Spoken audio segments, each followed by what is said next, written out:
She was clearly 8 weeks can't handle the pregnant pressure, when she heard him say sweetheart. those Perhaps words. this isn't the job for The you. help knows their place. Now, if you'll excuse They are us. easily replaceable. The man she loved, the father of her unborn child, speaking about her like she was nothing, like she was garbage, like 6 months of secret Emma. romance meant absolutely nothing. We are right But here here is with what you. the billionaire did not know. You are not The alone. woman he just called replaceable would disappear that very Please, night. Emma. She would vanish Look at me. completely, taking his child I with know her. I don't deserve and he it, would but spend please months forgive going me. insane trying to find Please, her. Emma, don't do What he this. also I'm did not begging know, you. his own best friend was sabotaging the search. His already fiancée was done. hunting her down like prey. And the woman he threw away would rise from nothing to build an empire that would make his fortune look small. This is not just a story about betrayal. This is a story about a woman who refused to break. Stay until the end. The revenge is worth it. The December wind cut through Emma Sullivan's wool coat as she hurried down Fifth Avenue, her breath forming small clouds in the freezing air. She was already 10 minutes late for her shift at the Sterling Room, one of Manhattan's most exclusive restaurants, where a single entree cost more than her weekly rent. Her fingers trembled as she pushed through the heavy glass doors. Not entirely from the cold. The pregnancy test she had taken that morning got hidden in her purse. Its 2 pink lines burned into her memory. 8 weeks.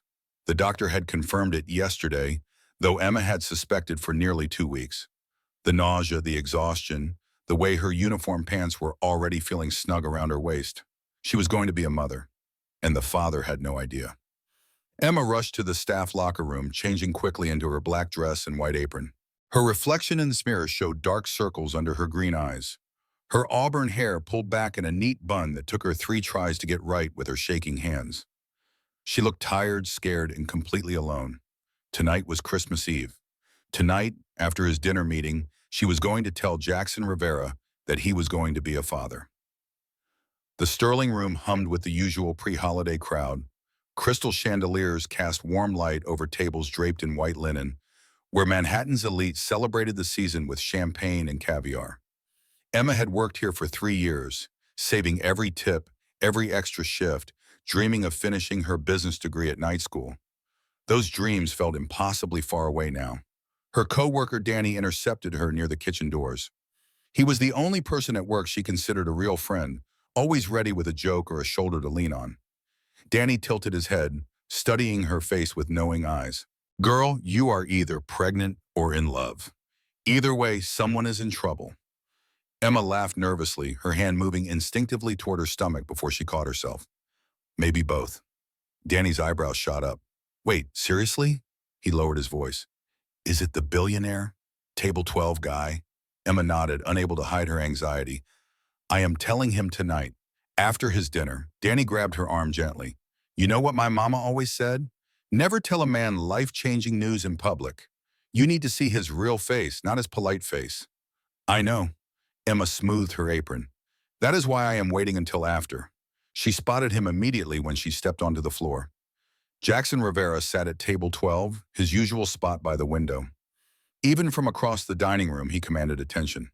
Tall and broad-shouldered with dark hair that was always perfectly styled and sharp brown eyes that missed nothing. He wore a charcoal suit that probably cost more than Emma made in 6 months. But tonight, something was different. There was a woman sitting next to him, a blonde woman in a red designer dress, her hand resting possessively on Jackson's arm. She was laughing at something he said, leaning into him with obvious intimacy. Emma froze. Jackson had never mentioned anyone else would be at this dinner. He had said it was just business associates, the same men she saw at table 12 every few weeks. 3 executives in expensive suits sat across from Jackson, but this woman was new, and she was touching him like she owned him. Emma forced herself to move forward. She was a professional. She had served Jackson and his guests dozens of times. She could do this. As she approached the table, the blonde woman looked up. Her eyes swept over Emma with the kind of dismissive assessment that wealthy people reserve for service staff. Something flickered in those cold blue eyes. Recognition, perhaps, or satisfaction. "Jackson, darling." The woman's voice was like honey poured over broken glass. "Do the waitresses here always stare at the guests? It is rather uncomfortable." Emma's stomach dropped. Jackson did not meet her eyes. His expression remained neutral, professional, as if Emma were a stranger. He straightened his napkin and spoke in a voice she barely recognized. The help knows their place. They are easily replaceable. The words hit Emma like a physical blow. She stood frozen, her notepad gripped so tightly her knuckles turned white. Around them, the restaurant continued its elegant dance. Waiters glided between tables, glasses clinked, soft jazz played from hidden speakers. But for Emma, everything had narrowed to those two sentences. The help, easily replaceable. The blonde woman smiled, a cruel curve of painted lips. Oh, this must be the little waitress you mentioned, the one who has been persistent. Do not worry, sweetheart. She addressed Emma directly now, her tone dripping with false sympathy. He is just too polite to reject you directly. But we are announcing our re-engagement at the New Year's Gala. Emma looked at Jackson, desperately, pleadingly, silently, begging him to deny it, to say something, anything. He said nothing. He stared at the table, his jaw tight, but he did not contradict the blonde woman. He did not defend Emma. He did not even acknowledge that she was more than a waitress serving his table. The woman continued, her smile widening. Now be a good girl and fetch my champagne. Dom Prignon, and try not to cry into it. One of the executives laughed. The sound scraped against Emma's nerves like sandpaper. She heard her own voice, distant and mechanical. Of course, right away. Emma turned and walked toward the bar. Each step felt like she was moving through water, her vision blurred at the edges. Danny appeared beside her. Emma, what happened? You look like you have seen a ghost. She kept walking. Past the bar, past the kitchen, past the manager's office, straight to the locker room. Emma? Danny followed her, his voice rising with concern. She began removing her apron, folding it with deliberate care. I just realized I have been a ghost, invisible, non-existent. What are you doing? Emma opened her locker and pulled out her coat. When someone shows you who they are, believe them. The first time, not the fifth. She found a napkin and a pen, wrote 2 words. I quit. The manager, Thomas, burst through the door as she was pulling on her gloves. Emma, what do you think you are doing? You have tables. You cannot just leave in the middle of a shift. Emma looked at him, really looked at this man who had scheduled her for every holiday for 3 years, who had cut her hours whenever it suited him, who had made her feel grateful for the privilege of serving people who treated her like furniture. I know, her voice was calm, clear, but I am doing it anyway. She walked out through the main dining room, her head held high. As she passed table 12, she felt Jackson's eyes on her. From her peripheral vision, she saw him half rise from his seat, confusion and alarm crossing his face. Emma did not stop. She did not look at him. She pushed through the heavy glass doors and out into the December night. The cold air filled her lungs, sharp and clean. Snow had started to fall, soft white flakes drifting down from the dark sky. Christmas lights twinkled in store windows, reflected in puddles on the sidewalk. Somewhere nearby, a choir was singing carols. It was Christmas Eve, and Emma Sullivan was walking away from the only stable income she had, from a man who had never really seen her as anything more than temporary entertainment. Her phone buzzed in her pocket. Jackson's name flashed on the screen. She declined the call. It buzzed again. She turned off the phone and dropped it into her purse. One hand moved instinctively to her stomach, to the tiny life growing there that Jackson knew nothing about.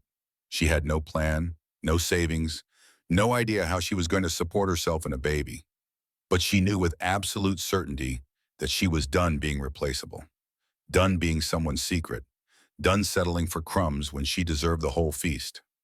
Outside in the snow, Emma finally allowed herself to break. Tears streamed down her face, mixing with the snowflakes that landed on her cheeks. She pressed her hand against her stomach and whispered to the child growing there, "It is just us now, little one. Just us." The snow fell heavier now, covering the city in white. Emma hailed a taxi and gave the driver her address, a tiny studio apartment in Brooklyn that she shared with 2 roommates. As the cab pulled away from the Sterling room, she allowed herself one glance back. Through the window, she could see Jackson standing at table 12, his phone pressed to his ear, his face creased with worry. The blonde woman was saying something to Tim, her expression annoyed. Too little, too late. Emma turned away and watched the city lights blur past, each block taking her further from the life she had known and closer to an uncertain future. Tomorrow was Christmas. She would figure out what came next. For tonight, she just needed to breathe, to remember who she was before Jackson Rivera, and to start believing that she could be someone even better after him. The bus to Portland, Oregon left at 6 in the morning on December 27th. Emma watched Manhattan disappear through the grimy window, the skyline growing smaller until it was just a memory on the horizon. She had packed everything she owned into 2 suitcases and a backpack. She had sold her laptop, her jewelry, and the antique locket her grandmother had left her. That last sale had hurt the most. The locket was the only valuable thing Emma had ever owned, passed down through 3 generations of Sullivan women. But sentiment did not pay for bus tickets or security deposits or prenatal vitamins. She had $847 to her name, a one-way ticket to a city where she knew absolutely no one. Portland had been a random choice, really. Emma had searched online for cities with lower cost of living, decent health care, and job opportunities. Portland checked all the boxes. More importantly, it was 3,000 miles away from Jackson Rivera and the life that had fallen apart on Christmas Eve. Her phone had died somewhere in Pennsylvania, and Emma had not bothered to charge it. She knew what she would find if she turned it on. Dozens of calls from Jackson, angry texts from Thomas about abandoning her shift, maybe a few worried messages from her roommates. She did not want to hear any of it. This was a clean break, a fresh start. Looking back would only make it harder. The bus stopped in Ohio for a meal break. Emma bought a cheap sandwich and sat by the window of a truck stop diner, watching snow fall on the highway. She was alone in a way she had never experienced before. No family waiting for her calls, no friends to text, no boyfriend secretly hoping she would change her mind. Just Emma and the tiny life growing inside her. She pressed her hand against her still flat stomach. "I do not know what I am doing," she admitted silently, "but I promise you, we will figure it out. Together." The seat next to her on the bus had been empty since New York. But when she reboarded after the meal break, an elderly woman was settling into it. She had white hair pinned up in a messy bun, an oversized purple coat, and the kind of face that had seen everything and decided to laugh about it anyway. "Portland?" the woman asked, noticing Emma's ticket stub. "Yes," Emma managed a small smile. "Starting over." The woman nodded sagely. "I am Gladys Henderson, 75 years old, and I am starting over too." Emma introduced herself, curious despite her exhaustion. "What is in Portland for you?" Gladys snorted. "Freedom. I was married 50 years to a man named Harold. Thought we had a good thing. Then I found out he had a whole other family in Nevada. Wife, 3 kids, the whole package." Emma's eyes widened. "What did you do?" Gladys grinned, a mischievous sparkle in her eyes. "I told Harold he could have both families. I was taking the dog." "That is it? Just the dog?" "Honey, I took the dog, the car, and his golf clubs. Left the clubs in a lake, accidentally." She winked. Despite everything, Emma laughed. Really laughed for the first time since Christmas Eve. Gladys patted her hand. "You running from a man too? I can always tell." Emma hesitated. Then the whole story came pouring out. The secret relationship, the pregnancy, the public humiliation. The blonde woman announcing their engagement while Jackson called Emma replaceable. Gladys listened without interrupting. When Emma finished, she nodded slowly. "Men will tell you who they are," Gladys said. "Women just need to stop rewriting the story to make them better. This Jackson fellow showed you exactly who he was. Took you long enough to believe him, but better late than never." "What if I made a mistake?" Emma whispered. "What if I should have stayed and fought?" "Fought for what? A man who could not even acknowledge you in public?" Gladys shook her head firmly. "Sweetheart, you did not make a mistake by leaving. You made a mistake by staying as long as you did. But that is in the past now. The only direction that matters is forward." They talked for hours as the bus rolled through the Midwest. Gladys told stories about her life, her children, her plans to take pottery classes, and maybe find a nice older gentleman who did not have secret families in other states. By the time they reached the Rocky Mountains, Emma felt lighter than she had in months. "You are going to be fine," Gladys said as she dozed off. "I can tell. You have got Survivor written all over you." Emma watched the mountains pass by, their peaks covered in snow. For the first time since Christmas Eve, she allowed herself to believe that might be true. The bus station in Portland smelled like diesel fuel and burnt coffee. Emma stepped off into drizzling rain, so different from New York's snow. The Pacific Northwest greeted her with gray skies and a chill that seeped into her bones. She had $243 left in her wallet, an address for a women's shelter she had found online, and a baby due in 7 months. The odds were not exactly in her favor. The shelter was clean but crowded, full of women with stories probably far more difficult than hers. Emma stayed there for 3 nights, spending her days walking the streets, looking for work and affordable housing. On the fourth day, she found both. The help wanted sign in the window of Morning Brew Cafe was handwritten and slightly crooked. The owner, a no-nonsense woman named Diane, looked Emma up and down, noted her experience at the Sterling Room, and hired her on the spot. "You look like you could use a break," Diane said. "Starting wage is not great, but tips are steady, and I do not ask questions about anybody's past." The apartment came later that same afternoon. Emma had answered an ad for a room above a laundromat, expecting a sketchy landlord and a space barely fit for human habitation. Instead, she found Mrs. Dorothy Webb. The elderly woman who opened the door had white hair in a neat bun, kind blue eyes, and flour dusted on her apron. She looked like everyone's grandmother, the kind of woman who always had cookies baking and advice ready. "You're the one who called?" Mrs. Webb studied Emma's face. "Come in, dear. You look frozen half to death." The room was tiny but clean.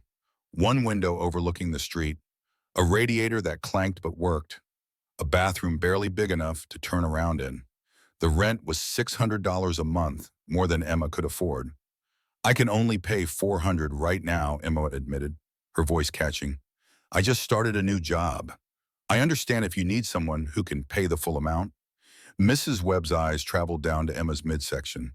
Though she was only 3 months along and barely showing, something in the older woman's gaze suggested she already knew. "How far along are you?" Emma blinked, startled. "3 months. How did you know? I raised 4 children. I know that look." Mrs. Webb paused and something softened in her expression. "First month is $200. You get settled, find your feet. Then we talk about normal rent." Tears sprang to Emma's eyes.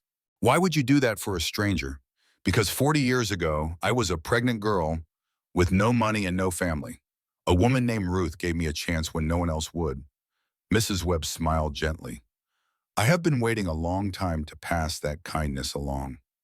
Emma cried then, right there in the dingy hallway that smelled like laundry detergent and mildew. It was the first real kindness anyone had shown her since she had left New York. She moved in that afternoon. Her 2 suitcases looked small in the empty space. There was a mattress on the floor, a hot plate, a mini fridge, and a bathroom the size of a closet.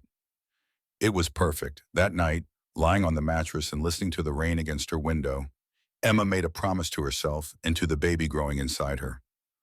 "We are going to be okay. Somehow, we are going to be okay." She did not know how. She did not know when. But for the first time since Christmas Eve, Emma Sullivan believed it was possible. By February, Emma had settled into something resembling a routine. She woke at 5 every morning, worked the breakfast and lunch shifts at Morning Brew, then spent her afternoons at the public library researching pregnancy and childcare. Evenings were for cheap meals in her tiny apartment and trying not to think about Jackson Rivera. The loneliness was crushing. Emma had always been independent, but she had never been truly alone before. In New York, she had roommates, co-workers, the constant noise and energy of the city. Here she had no one. She ate dinner by herself, went to prenatal appointments by herself, lay awake at night, imagining worst-case scenarios by herself. Mrs. Webb checked on her regularly, bringing over homemade soup and gentle advice. But there was only so much an elderly landlady could do. Then she met Olivia Brooks. It happened on a rainy Tuesday afternoon in March. Emma was leaving the library, her arms full of books about starting a small business and raising a child on a budget. The steps were slick with rain, and her growing belly was starting to affect her balance. Her foot slipped. The books went flying. Emma braced herself for a hard fall. Strong hands caught her. "Whoa, easy there," a woman's voice, warm and concerned. "I got you." Emma looked up into a pair of kind brown eyes. The woman was about her age with natural curls and an infectious smile. She was wearing scrubs under her raincoat. "You okay?" The woman helped Emma steady herself. That was almost a bad fall. I am fine. Emma pressed a hand to her racing heart. Thank you. I would have gone down hard. The woman was already gathering Emma's scattered books. She glanced at the titles and raised an eyebrow. Starting a Business for Dummies, What to Expect When You Are Expecting, and Financial Planning for Single Parents. She looked at Emma with new interest. Pregnant, new to Portland, and planning to start a business? Emma flushed. Is it that obvious? The woman laughed. I am a social worker. Reading people is literally my job. She stuck out her hand. Olivia Brooks. And you need a friend and a burger. I am buying. Emma hesitated. She had learned to be careful about trusting people. But there was something genuine about Olivia's smile. Something that made Emma's guard lower despite herself. Emma Sullivan. And I probably should not eat burgers. Morning sickness. Then decaf and a muffin. Olivia linked her arm through Emma's as if they had known each other for years. Come on, there is a great place around the corner. Over the next hour, Emma found herself opening up in ways she had not expected. Olivia was easy to talk to, funny and warm without being pushy. She shared her own stories freely, horror tales from the Portland dating scene that made Emma laugh until her sides hurt. Last guy I dated told me he was spiritually married to his cat, Olivia said, shaking her head. The cat. I cannot make this up. What did you do? Olivia grinned. I took a picture of the cat, made it my profile photo with the caption, the other woman, and blocked him on everything. Emma nearly choked on her decaf. You did not. I absolutely did. Olivia shrugged. Life is too short for men who think their cats are their soulmates. By the time they parted ways, Emma had Olivia's phone number and a promise to meet for coffee the following week. I am officially your Portland friend, Olivia declared. Text me about anything. And I mean anything. Pregnancy cravings at 2 in the morning, panic attacks about the future, dating advice you probably do not want. I am here for all of it. For the first time in months, Emma felt something crack open in her chest, something that felt dangerously like hope. Olivia became Emma's lifeline. She showed up consistently and reliably, proving that not everyone would abandon Emma when things got difficult. She brought over maternity clothes from her sister, showed up with groceries when Emma's budget was tight, and drove her to doctor's appointments without ever asking about the baby's father. One afternoon in late March, Emma was at the library working on her business plan when an older gentleman sat down across from her. He was distinguished looking, with silver hair and reading glasses perched on his nose. He wore a simple button-down shirt and khakis, nothing flashy, but something about his bearing suggested quiet authority. That is an impressive profit and loss projection, he said, nodding at Emma's spreadsheet, for someone reading a book called Business for Dummies. Emma looked up, startled. I won a national business competition in college. I just never had the money to do anything with the plan. The man extended his hand. Samuel Porter, retired venture capitalist. 30 years in the industry before I decided I would rather fish than sit in boardrooms. Emma shook his hand. Emma Sullivan, currently a waitress, soon to be a mother, hopefully someday a business owner. Samuel studied her notes with genuine interest. Tell me about this cafe concept. Emma hesitated. Then she began explaining her vision. A cafe that employed single mothers, on-site childcare so employees did not have to choose between work and their children. A community hub that served affordable, healthy food. A place that gave people like her a second chance. Samuel listened without interrupting. When she finished, he nodded slowly.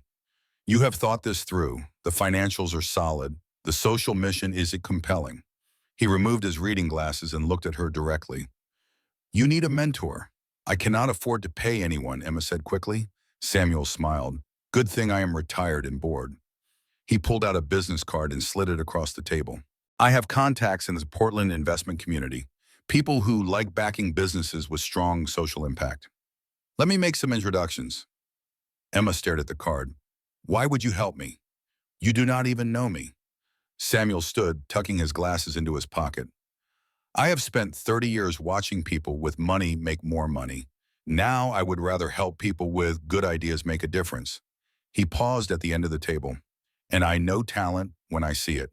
You have got something, Emma. Do not let anyone tell you otherwise. He walked away, leaving Emma staring at his business card. That night, she told Olivia and Mrs. Webb about the encounter over dinner in Mrs. Webb's apartment. A retired venture capitalist just offered to be your mentor? Olivia shook her head in amazement. Girl, you have the strangest luck. Mrs. Webb ladled more soup into Emma's bowl. It is not luck. It is providence. She smiled at Emma. The universe knows what you need, dear. You just have to be open to receiving it. Emma looked around the small, warm kitchen, at Olivia, who had become the sister she never had, at Mrs. Webb, who had become a surrogate grandmother, at the life she was slowly, carefully building in this rainy city, 3,000 miles from everything she had known. Maybe they were right. Maybe the universe was finally on her side. But as Emma would soon learn, the universe had other plans, and they were about to come crashing down around her. By April, Emma's life had stabilized in ways she could not have imagined 3 months earlier. She was 5 months pregnant and healthy. The morning sickness had finally faded. She had saved enough for a used crib and some baby essentials. Samuel had introduced her to potential investors, and two of them had expressed serious interest in her cafe concept. The baby was a girl. Emma had learned this at her 20-week ultrasound, watching in wonder as the tiny figure moved on the screen. She spent hours thinking about names, imagining the future, trying to build hope where fear wanted to take root. Mrs. Webb had started teaching her to bake. Every Sunday afternoon, Emma climbed down to the older woman's apartment and learned to make bread, cookies, cakes, skills she would need when she opened her own cafe.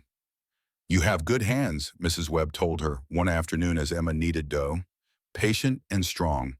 That is rare. Emma smiled, flour dusting her nose. I had a good teacher. Mrs. Webb patted her arm. You are going to make it, dear. I can feel it in my bones. The meeting with Rachel Stone was scheduled for a Tuesday afternoon in early May. Rachel was one of Samuel's contacts, a successful investor known for backing businesses with strong social missions. She had reviewed Emma's business plan and requested an in-person meeting. Emma dressed carefully in the nicest maternity clothes Olivia had found for her. She practiced her pitch 100 times. By the time she walked into the coffee shop where Rachel was waiting, she felt ready. The meeting went better than she could have hoped. Rachel was sharp and direct, asking tough questions about profit margins, scalability, and market competition. But she was also clearly impressed by Emma's thorough research and passionate vision. At the end of the hour, Rachel closed her laptop and smiled. I want to invest $200,000 for 20% equity. Rachel extended her hand. You will have your cafe open by next year. Emma could barely breathe. Are you serious? Dead serious. Rachel shook her hand firmly. I believe in this concept, and I believe in you. My lawyer will be in touch with paperwork by end of week. That night, Mrs. Webb baked a celebration cake. Olivia brought sparkling cider. Samuel raised a toast in Mrs. Webb's cramped but cozy kitchen. To Emma Sullivan, Samuel said, proof that determination beats circumstance every time, Mrs. Webb dabbed at her eyes. I knew you were special the moment I saw you, dear. Olivia clinked her glass against Emma's. We are going to be so annoying when you are famous. Oh, you know Emma Sullivan? We knew her before. Emma laughed, her hand resting on her belly where her daughter was kicking actively. I could not have done any of this without all of you. For one perfect evening, everything felt possible. Then the next morning happened. Emma was organizing baby clothes when Olivia burst through her door without knocking. She was holding a magazine, her face stricken. Emma, you need to see this. Emma took the magazine. It was a society publication, the kind that covered wealthy New Yorkers and their glamorous lives. On the cover was a photograph of Jackson Rivera in a tuxedo, and next to him, in a stunning white gown, was the blonde woman from the Sterling Room, Victoria Ashford, according to the caption. The headline read, Billionaire Jackson Rivera and socialite Victoria Ashford, a Christmas engagement. Wedding of the year planned for June. Emma's hands trembled as she flipped to the article. There were photos from some gala. Jackson and Victoria dancing. Jackson and Victoria kissing. Victoria showing off an engagement ring that probably cost more than Emma would make in a decade. One quote jumped out at her. Victoria was asked about rumors of Jackson's wandering eye in the months before their engagement. Jackson and I have always been meant to be, Victoria had said. His little distractions are behind us now. We are focused on our future. Little distractions. The magazine slipped from Emma's fingers. She sat down heavily on her bed, her vision blurring with tears. Olivia sat beside her, putting an arm around her shoulders. Talk to me. Who is this guy? The story came pouring out. All of it, the secret relationship. The pregnancy Jackson did not know about. The humiliation at the Sterling room. Everything Emma had been too proud or too hurt to share before. When she finished, Olivia was quiet for a long moment. So the baby's father is marrying someone else while you are carrying his child? Her voice was tight with anger. And he does not even know? He made his choice, Emma wiped her eyes. He called me replaceable. He let that woman humiliate me in public. He said nothing when she announced their engagement. But did he? Olivia pressed. Or did that blonde Barbie make the choice for him? Does it matter? Emma stood up, crossing to the window. Even if Victoria orchestrated everything, Jackson is a grown man. He could have defended me. He could have acknowledged me. He chose not to. That tells me everything I need to know about who he really is. Olivia did not argue. She just hugged Emma tightly and promised to bring ice cream later. But that night, alone in her tiny apartment, Emma could not stop thinking about Jackson. About whether he ever wondered where she had gone. About whether he cared. About whether he had replaced her with another waitress. Another convenient secret. She told herself it did not matter. He had made his choice when he called her replaceable. She had made hers when she walked away. But some wounds are harder to heal than others. And this one was still bleeding. What Emma did not know was that 3,000 miles away, Jackson Rivera was falling apart. He had not stopped searching for her since Christmas Eve. The moment she walked out of the Sterling room, he had known something was terribly wrong. He had called her phone dozens of times, texted, emailed, gone to her apartment only to find her roommates claiming they did not know where she was. By December 26th, he had hired private investigators. By January, those investigators had found nothing. It was as if Emma Sullivan had vanished into thin air. No credit card activity, no phone records, no trace of her anywhere in New York or the surrounding states. Jackson sat in his penthouse apartment, a glass of whiskey untouched on the table beside him, staring at Emma's photograph on his phone. It was the only picture he had of her, taken secretly one night when she was reading on his couch, her hair loose and her face soft with contentment. He had never felt panic like this before. Business crises he could handle, market crashes, hostile takeovers, difficult negotiations. But losing Emma had unmade him in ways he could not have predicted. He replayed that dinner 1,000 times. The casual cruelty of his words, the way he had dismissed her, treated her like she was nothing. He had been trying to impress his business associates, had fallen back on the arrogant persona that had always served him well in boardrooms. He had not stopped to think how those words would land on Emma. The help knows their place. They are easily replaceable. God, what had he done? The engagement to Victoria was a nightmare he could not escape. She had orchestrated the whole thing. While Jackson was searching for Emma, Victoria had been working behind the scenes with his stepmother, Margaret. They had planted stories in the press, arranged for photographers at the New Year's gala, announced the engagement before Jackson could stop them. When he confronted Victoria, she had smiled that cold, calculating smile. Think of it as a business arrangement, darling. Your company needs my family's shares to complete the merger. My family needs the Rivera name for social credibility. We both win. I do not love you, Jackson had said flatly. Love is overrated. Victoria examined her manicure. You loved that little waitress, and look where that got you. She is gone, Jackson. Accept it and move on. But Jackson could not accept it. He could not move on. Every day without Emma was a reminder of everything he had thrown away. His best friend and CFO, Derek Manning, was no help. You need to focus on the business, Derek told him during a late-night meeting. The merger is in 3 months. The board is getting nervous about your distraction. I am not distracted. I am trying to find someone. Derek's expression flickered with something Jackson could not quite read. The waitress. Right. Jackson, you need to let that go. She was never in your league. Something cold settled in Jackson's stomach. What do you mean by that? I mean, she was a waitress. Derek shrugged. A pretty one, sure, but not someone you build a future with. Victoria is in your league. Victoria understands your world. Focus on what matters. Jackson stared at his supposed best friend. For a moment, something felt off. Derek had always been supportive of his relationships before. Why was he so dismissive of Emma? But Jackson was too exhausted to analyze it, too consumed by guilt and fear. and the desperate need to find the woman he had driven away. In late May, the investigator finally had a breakthrough. A cafe in Portland, Oregon.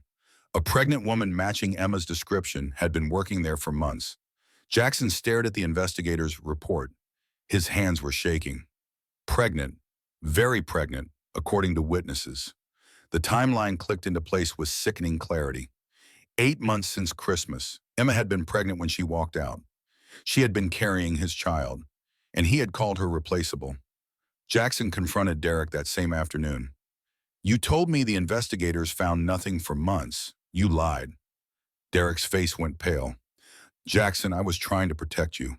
The merger was at a critical stage. You could not afford to be distracted." "You filtered my investigator reports?" Jackson's voice was deadly quiet. "For how long?" Derek's composure cracked. "Victoria asked me to. She knew you would never go through with the engagement if you found Emma. She needed more time to lock down the arrangement with your stepmother." The betrayal hit Jackson like a physical blow. His best friend, the man he had trusted with his company's finances, with his closest secrets. "Why?" Jackson demanded. "Why would you help her?" Derek's expression twisted with something ugly. "Because she promised me that after you were married, after you were miserable and trapped, she would leave you for me." He laughed bitterly. "I have loved her for years, Jackson.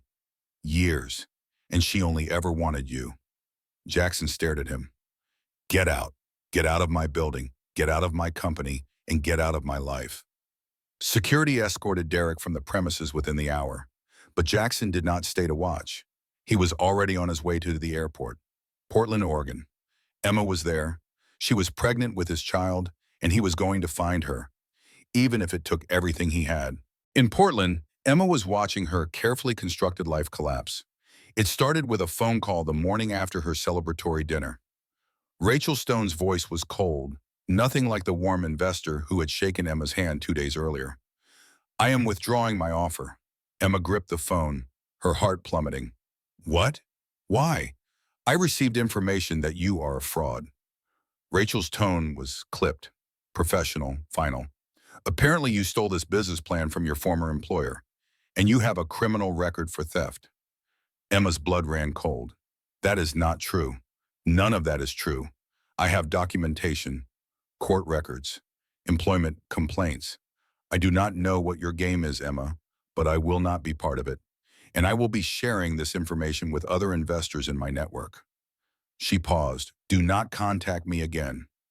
The line went dead. Emma stood frozen in her tiny apartment, the phone still pressed to her ear. This could not be happening. She had never stolen anything in her life. There was no criminal record. Someone had manufactured evidence against her.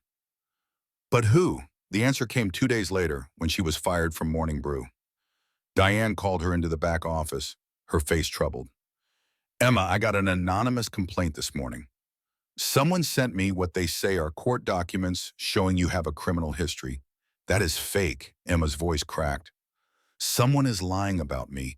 I do not have a criminal record." Diane sighed.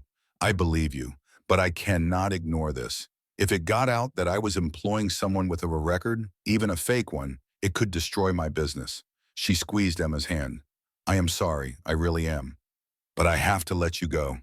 Emma left the cafe in a daze. 7 months pregnant, unemployed, and now apparently unhireable thanks to fabricated criminal charges. It got worse. That evening, Mrs. Webb knocked on Emma's door. The elderly woman's face was pale, her hands trembling. "Dear, I need to show you something." She handed Emma an official-looking letter. It was from the city, claiming there were serious code violations in the building, violations that would require $40,000 in immediate repairs. "If I cannot pay within 30 days, Mrs. Webb said quietly, they will condemn the building. I will lose everything."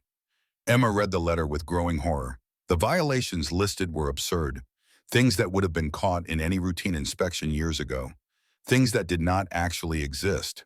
"This is not real," Emma said. "Someone is making this up. They are targeting you because of me." Mrs. Webb's eyes filled with tears. Who would do such a thing?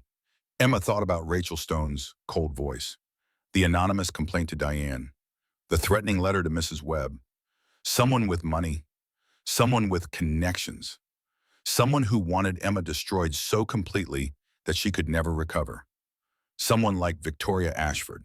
She sat on a park bench in the rain that night, too exhausted to go home.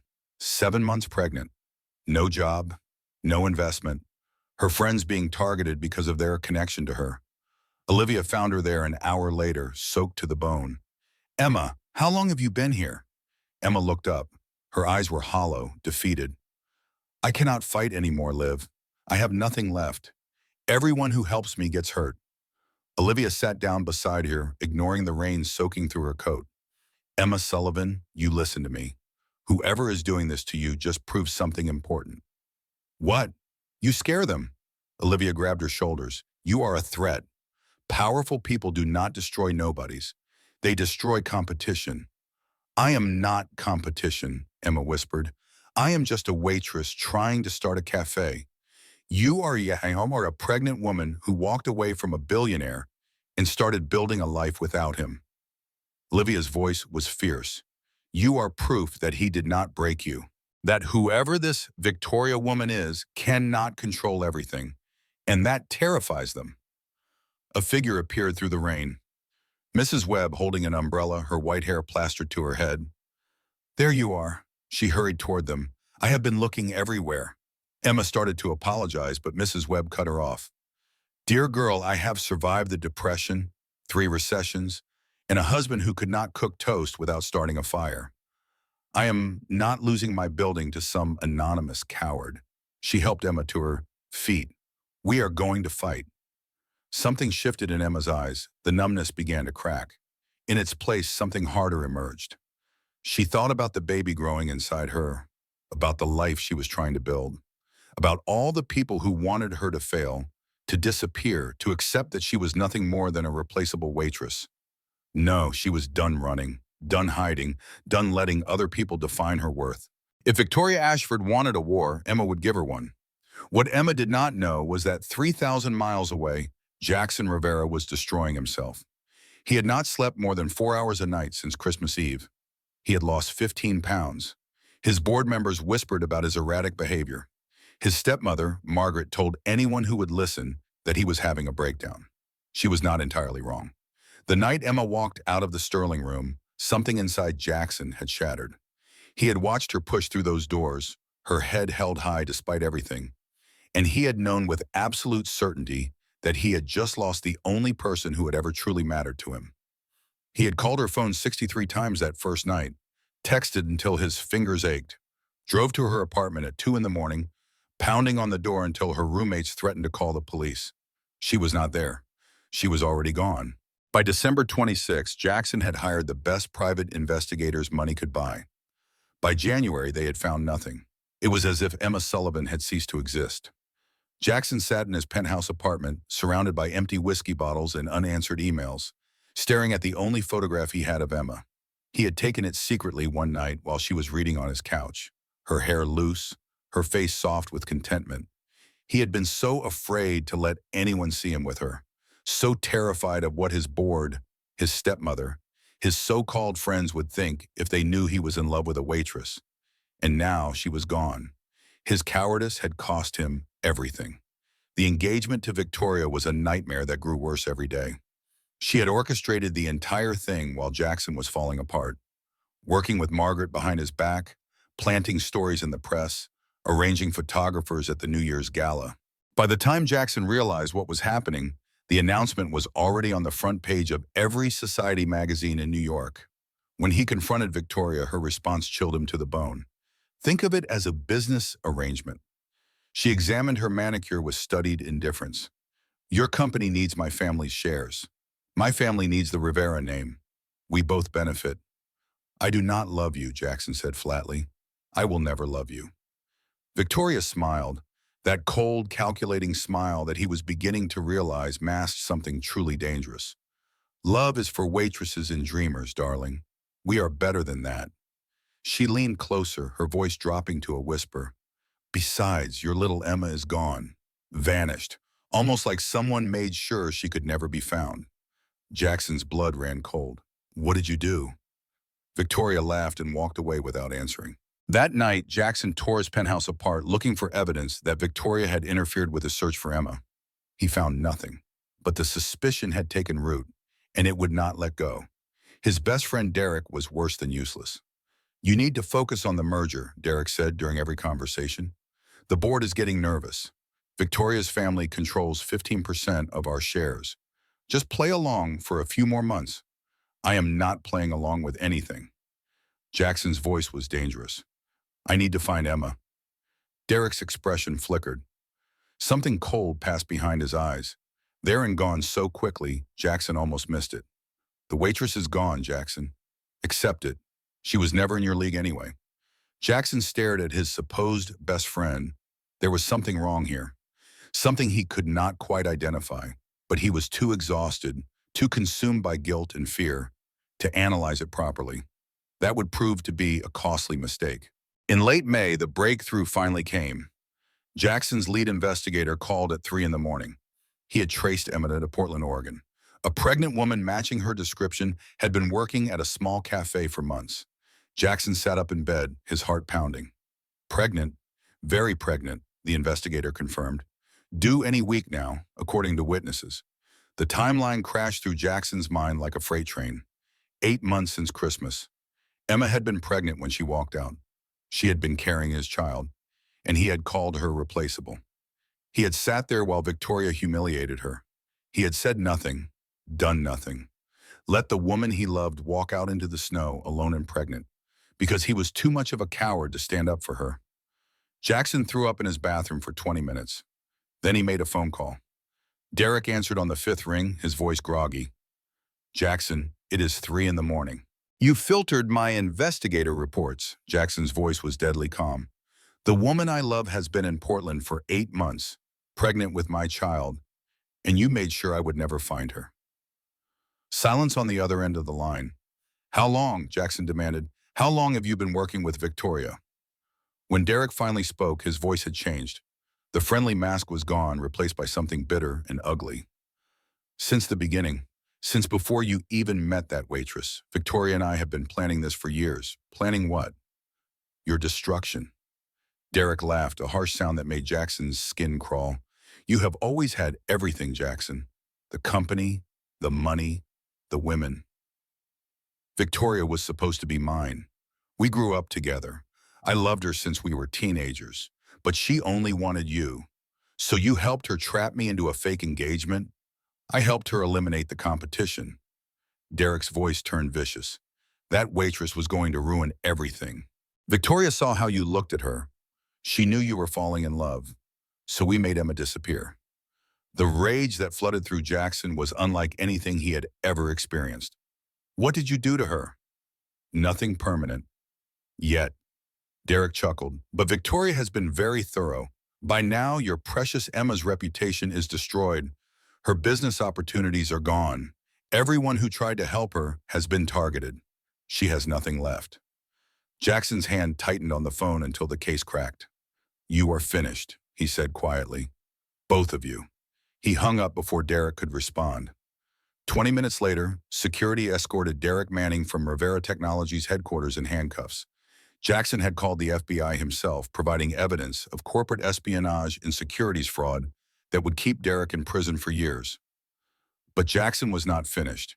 He booked a flight to Portland, packed a single bag, left his penthouse without looking back. He was going to find Emma. He was going to tell her the truth about everything. And then he was going to spend the rest of his life trying to deserve her forgiveness. Emma opened her door, expecting Olivia with groceries. Instead, she found Jackson Rivera standing in her hallway, looking like a man who had walked through hell to reach her. He was thinner than she remembered. His expensive suit was wrinkled. There were dark circles under his eyes and stubble on his jaw. But it was the expression on his face that stopped her cold.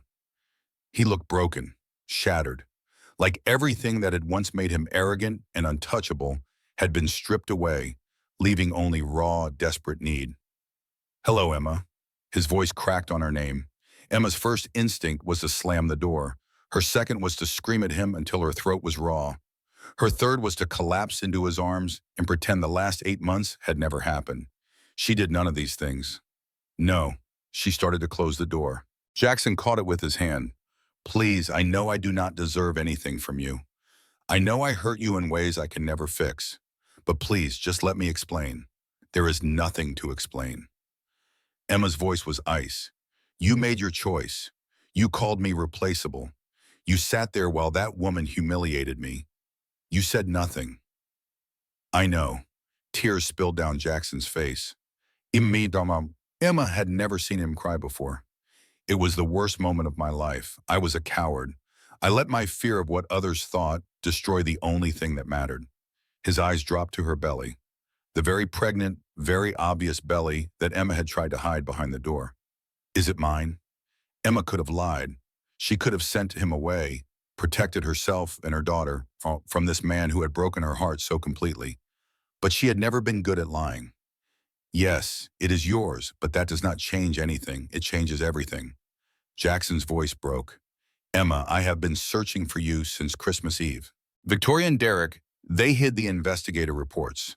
They have been sabotaging you for months. The fake criminal records, the destroyed investment, the threats to Mrs. Webb, that was all Victoria.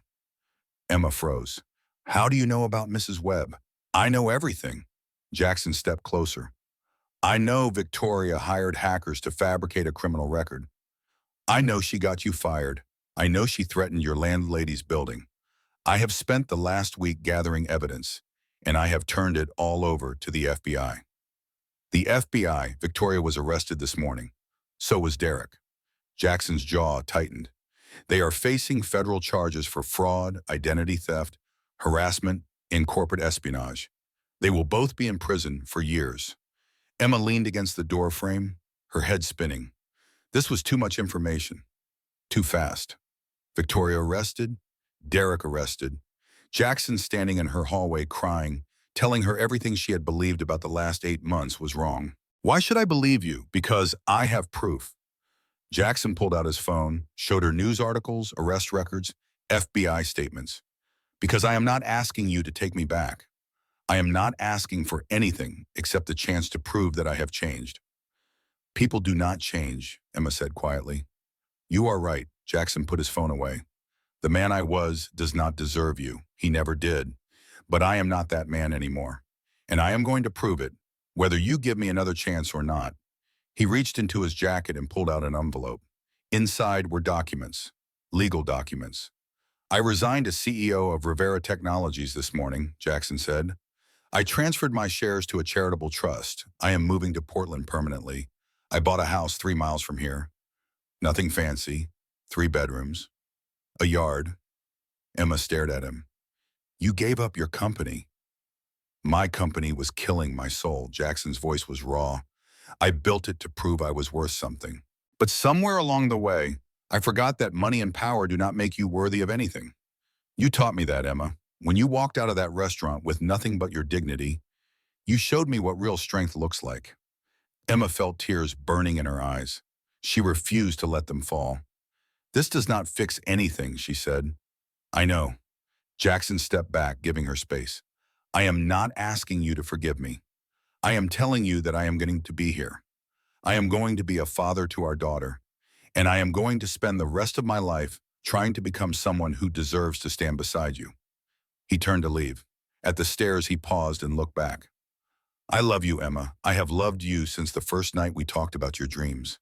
I was just too afraid to admit it. That fear cost me everything. But I am not afraid anymore. Then he was gone. Emma closed the door and sank to the floor, her hand pressed against her belly, where her daughter was kicking frantically. What do we do now, little one? The baby did not answer, but somehow Emma knew that everything had changed. Over the next 2 months, Jackson kept his word. He did not push, did not call, did not show up at her apartment unannounced. But he was there, in Portland, living a life that was nothing like the billionaire existence he had left behind. Olivia kept Emma informed, unable to hide her grudging respect. He is at the homeless shelter every Saturday, fixed Mrs. Webb's fence last week, taught a business class at the community college for free. She shook her head. I wanted to hate him, Emma, but the man will not stop doing good deeds. Mrs. Webb was even more surprising. He came by yesterday, she told Emma over tea, asked if there was anything I needed fixed around the building. Spent 4 hours replacing the water heater in the basement. Would not take a penny for it. She paused. He is not the same man who hurt you, dear. I'm not saying you should forgive him. But people can change. I have seen it. Even Dr. Marcus Thompson, who had been gently pursuing Emma for months, noticed the difference. This Jackson guy, Marcus said after an appointment, he has been making donations to the hospital. Anonymous at first, but someone recognized him. He funded the entire new pediatric wing. He is trying to buy forgiveness, Emma said flatly. Maybe. Marcus shrugged. Or maybe he is trying to become someone worthy of it. There is a difference. Emma did not respond. But late at night, alone in her apartment, she thought about what Marcus had said. Was there a difference between buying forgiveness and earning it? And if Jackson truly had changed, what did that mean for her? The contractions started at 3 in the morning. Emma had been having false alarms for weeks, so she tried to ignore them at first. But when her water broke all over her kitchen floor, she knew this was real. She called Olivia with shaking hands. It is time. Olivia arrived in 12 minutes, still in her pajamas, her car packed with everything Emma might need. The drive to the hospital was a blur of pain and fear, and Olivia's constant stream of encouragement. You are going to be amazing. Olivia squeezed her hand at a red light. You have survived everything life threw at you. Childbirth is just one more thing we're going to conquer. Easy for you to say, Emma gasped as another contraction hit. You are not the one being torn apart. Marcus was waiting at the hospital entrance with a wheelchair. His face was professionally calm, but his eyes were warm with concern. How far apart are the contractions? 3 minutes. Emma gripped the wheelchair arms. Maybe less. The next several hours were the hardest of Emma's life. Labor was nothing like the books described. It was primal, overwhelming, a force that took over her entire body and demanded everything she had. Olivia stayed by her side, coaching her through breathing exercise, wiping sweat from her forehead, telling her over and over that she was strong, she was capable, she could do this. But as the hours stretched on and the pain grew worse, Emma found herself thinking about someone who was not there. She tried to push the thought away. She did not need Jackson. She had built a life without him. She was going to have this baby and raise her daughter and prove that she did not need anyone. But the thought kept coming back. Is he here? She finally asked Olivia between contractions. Olivia hesitated. Tell me. He has been in the waiting room for 14 hours. Olivia's voice was gentle. He got here before we did. I do not know how he knew, but he was already waiting when we arrived. 14 hours. Jackson had been sitting in a hospital waiting room for 14 hours, not knowing if Emma would even let him see his daughter. Send him in. Olivia's eyebrows shot up. Are you sure? No, Emma laughed weakly. I am not sure about anything. But send him in anyway. Jackson appeared in the doorway 3 minutes later. He looked terrible. His hair was disheveled, his clothes were wrinkled, his eyes were red from lack of sleep. But when he saw Emma, his entire face transformed. You came, Emma said. I never left. Jackson crossed to her bedside, his movements hesitant, uncertain. I have been here since 3 in the morning. I was not going to miss this. Even if you told me to go, I was going to be in this building when our daughter was born. Another contraction hit. Emma grabbed his hand instinctively, squeezing until she felt bones grind together. Jackson did not flinch, did not pull away. He leaned closer and whispered in her ear, You are the strongest person I have ever known. You walked away from everything to protect yourself and our baby. You built a life from nothing. You faced down Victoria and won. He pressed his forehead against hers. You can do this, Emma. I believe in you. 4 hours later, Hope Elizabeth Sullivan entered the world. She weighed 7 pounds, 4 ounces.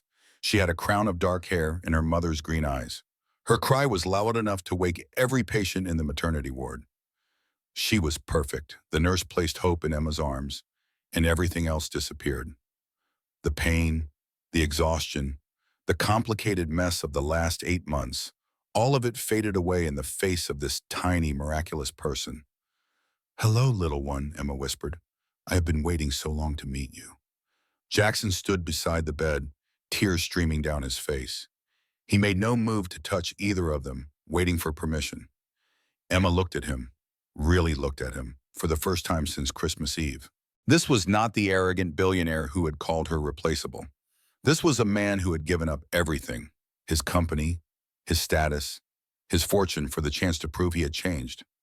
A man who had spent 14 hours in a waiting room, not knowing if he would be allowed to see his own daughter. A man who was trying, desperately and imperfectly, to become someone better. "Do you want to hold her?" Emma asked. Jackson's breath caught. "Are you sure?" Emma nodded. She placed hope in Jackson's arms. He held her like she was made of glass, his whole body trembling. "She is so small," he whispered. "So perfect. Her name is Hope Elizabeth Sullivan," Emma said. "Sullivan was my grandmother's name." Jackson looked up, understanding. "Not Rivera, not yet." Emma held his gaze. "Maybe someday, if you earn it." Jackson nodded, accepting. "I will, whatever it takes, however long it takes. I will earn it." He looked down at his daughter again, and Emma saw something in his expression that she had never seen before. Wonder, gratitude, love without reservation or fear. "Thank you," Jackson whispered. "Thank you for letting me be here. Thank you for giving me this chance." While Emma reached out and touched his arm, the first time she had voluntarily touched him in 8 months. "Do not make me regret it." "I will not." He looked at her with absolute certainty. "I promise you, Emma, I will never make you regret this." 2 years later, Emma Sullivan stood at the entrance of the Sterling Room as the guest of honor. Forbes had named her Entrepreneur of the Year. Sullivan's Morning Brew had expanded to 15 locations across the West Coast, employing over 300 single mothers. Each cafe featured on-site childcare, living wages, comprehensive benefits, and a path to ownership for longtime employees. Emma had built exactly what she had dreamed of, a business that proved you could make money while making a difference. She wore a stunning emerald dress that matched her eyes. Jackson stood beside her in a simple navy suit. No Rolex, no designer labels. They had been married for 6 months. A small ceremony in Mrs. Webb's backyard with Olivia as maid of honor and Hope as the world's most adorable flower girl. Tonight was about more than an award. Tonight was about closure. The Sterling Room looked exactly as Emma remembered. Crystal chandeliers, white linen tablecloths, the soft clink of expensive glassware, the same elegant dance of wealthy people being served by invisible staff. But everything had changed. The first familiar face Emma encountered was Thomas, her former manager. He was standing near the bar, older and more tired than she remembered, his hairline receding and his shoulders stooped. When he saw Emma, his face went through several emotions in rapid succession. Confusion, recognition, horror. "Emma?" His voice cracked. "Is that really you?" "Hello, Thomas." Emma kept her voice pleasant, conversational. "Yes, it is me. The waitress who quit during her shift. Completely unprofessional, I believe were your exact words." Thomas swallowed hard. "I heard about your company. Congratulations. It is very impressive what you have accomplished." "Thank you." Emma smiled sweetly. "I learned a lot during my time here. Mostly what I did not want to become." She paused, letting the words sink in. "By the way, I own 30% of this building now. We are converting the upstairs to a job training center for service workers. Living wages, benefits, actual respect." "That is wonderful." Thomas's voice was weak. "I thought so." Emma tilted her head. "You know, we will need someone to clean the facilities. Entry-level position. Would you like me to have my assistant send you an application?" Thomas fled without answering. The balding executive approached next. The one who had called Emma sweetheart and complained that the help needed to move faster. He was heavier now, his expensive suit straining at the buttons, but he had the same oily smile. "Mrs. Sullivan." He extended his hand with exaggerated warmth. "I have been hoping to meet you. Your company is absolutely remarkable. My firm has been following your growth with great interest." Emma looked at his hand but did not take it. "I am sorry, have we met?" "Well, yes," he looked confused. "I used to dine here frequently. I am sure you remember." "I was a regular at table 12. "Table 12, Emma nodded slowly. "Of course, now I remember." She turned to Jackson. "Darling, this is the gentleman who once told you that the help needed to move faster." She turned back to the executive. "You also called me sweetheart while I was taking your drink order. Scotch neat, if I recall." The color drained from his face. Mrs. Sullivan, I am sure that was a misunderstanding. No misunderstanding. Emma's voice was calm, pleasant, devastating. You snapped your fingers at me like I was a dog, complained to my manager that I was too slow, made a joke about my accent that you thought I did not hear. The executive stammered something incoherent. My assistant can send you information about our community service programs, Emma continued. We always need volunteers to work the dish station. It is very humbling. Character building, one might say. She smiled. I find that wealthy men often need character building. She walked away, leaving him speechless. Jackson squeezed her hand. You are terrifying, and I love it. I have been waiting 2 years for that, Emma admitted. It was everything I hoped it would be. The confrontation with Margaret Rivera was less satisfying but equally final. Jackson's stepmother materialized near the champagne table, dressed in head-to-toe designer fashion, her face frozen in an expression of permanent disapproval. Jackson. Her voice could have frozen the champagne. I see you are still playing house with the waitress. Margaret. Jackson's voice was ice. This is my wife, Emma, the woman who built a company worth more than the trust fund you tried to use against me, without family money, without connections, without destroying anyone along the way. Emma stepped forward. It is nice to finally meet you, Margaret. Jackson has told me about your attempts to control him. The threats, the manipulation. She paused. I understand you are having some financial difficulties since the Ashford investment fell through. Margaret's eye twitched. I do not know what you are talking about. Of course not. Emma smiled. Well, if you ever need help, my foundation does provide assistance to people in difficult circumstances, although we do require our recipients to demonstrate basic human decency. She tilted her head. That might be a challenge for you. How dare you speak to me that way? Margaret's composure finally cracked. Do you know who I am? Do you know what I could do to you? I know exactly who you are. Jackson's voice was quiet and dangerous. You are the woman who made my childhood miserable, who tried to control every aspect of my life, who conspired with Victoria to trap me in a fake engagement. He stepped closer to his stepmother. And you are the woman who will never see her grandchild. Ever. Hope does not need poison in her life. Margaret's face contorted. You cannot keep me from my own grandchild. Watch me. Jackson took Emma's hand. Goodbye, Margaret. Do not contact us again. They walked away together, leaving Margaret sputtering with impotent rage. The final confrontation was the one Emma had been waiting for since she walked out of this restaurant 2 years ago. Victoria Ashford appeared near the exit, accompanied by a lawyer and looking nothing like the confident socialite who had humiliated Emma on Christmas Eve. She was thin, almost gaunt, with hollow eyes and designer clothes that hung on her frame like they belonged to someone else. Her trial was scheduled for next month. She was facing federal charges that could put her in prison for 15 years. Emma, Victoria's voice was strained, desperate, stripped of all its former condescension. Can we talk? Emma studied her former tormentor, this woman who had tried to destroy her, who had fabricated evidence, gotten her fired, threatened Mrs. Webb, done everything possible to erase Emma from Jackson's life. Victoria looked broken, defeated, terrified. Good. Of course we can talk. Emma's voice was pleasant. What would you like to discuss? I was hoping. Victoria swallowed hard. My lawyers say character witnesses might help with sentencing. People who could speak to my positive qualities. Your positive qualities. Emma nodded thoughtfully. I see. And you thought I might be one of those witnesses? We were never friends, obviously. Victoria's voice cracked. But maybe, professional to professional, you could say something about how I was just protecting what was mine. How any woman might have done the same. Emma was quiet for a long moment. Let me make sure I understand. You fabricated a criminal record while I was 7 months pregnant. You got me fired from the only job I had. You threatened an elderly woman's home. You committed federal crimes to destroy my life. And now you want me to tell a judge you were just being protective? Victoria's mask slipped further. I was desperate. Jackson was supposed to be mine. We had an understanding. No.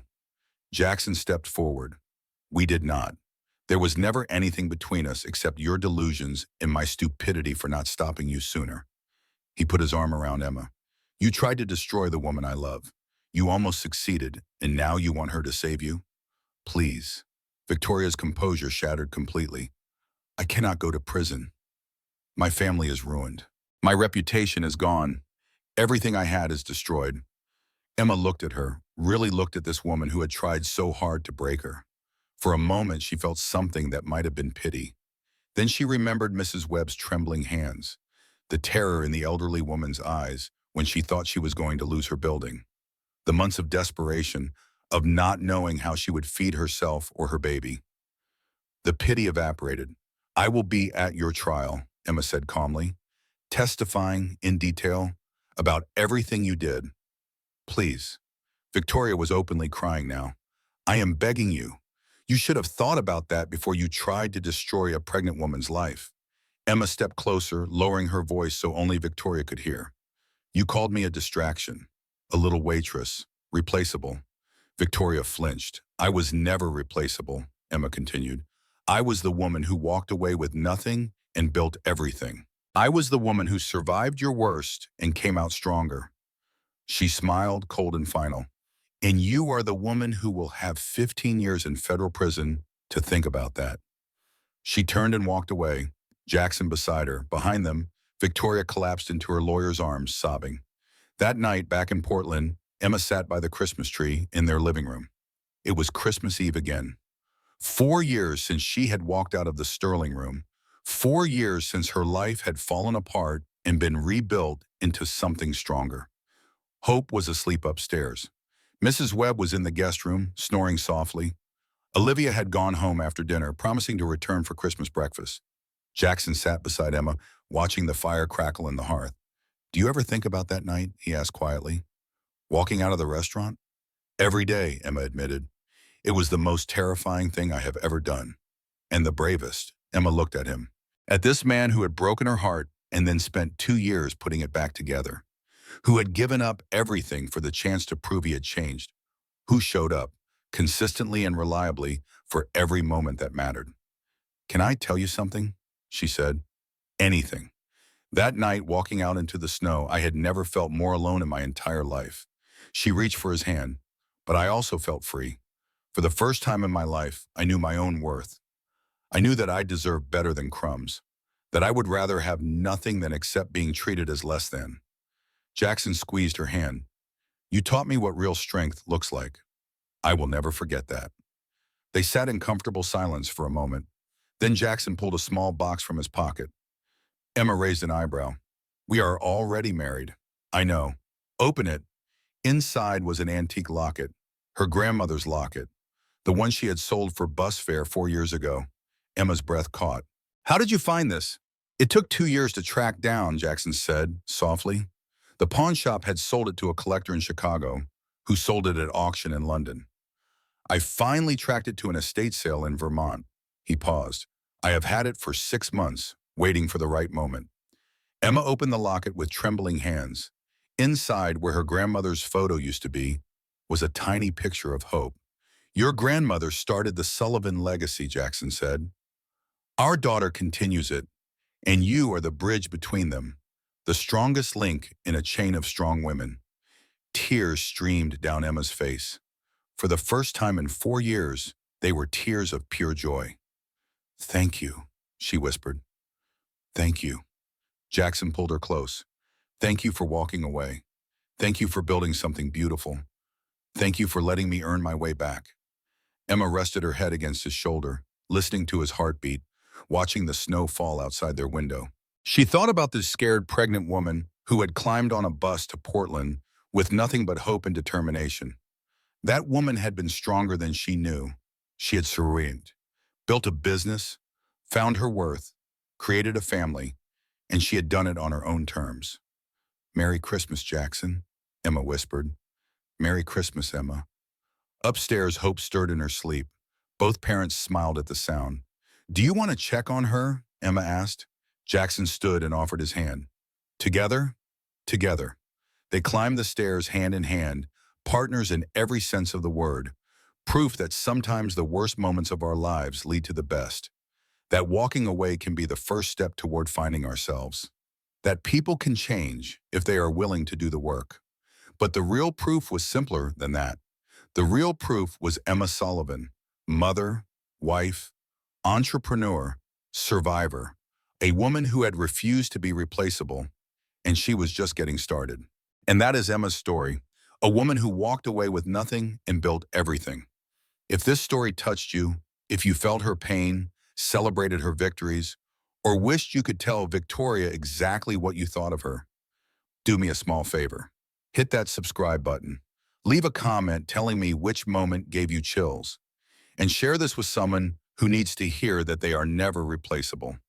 New stories drop every week. Stories about women who refuse to break. I will see you in the next one.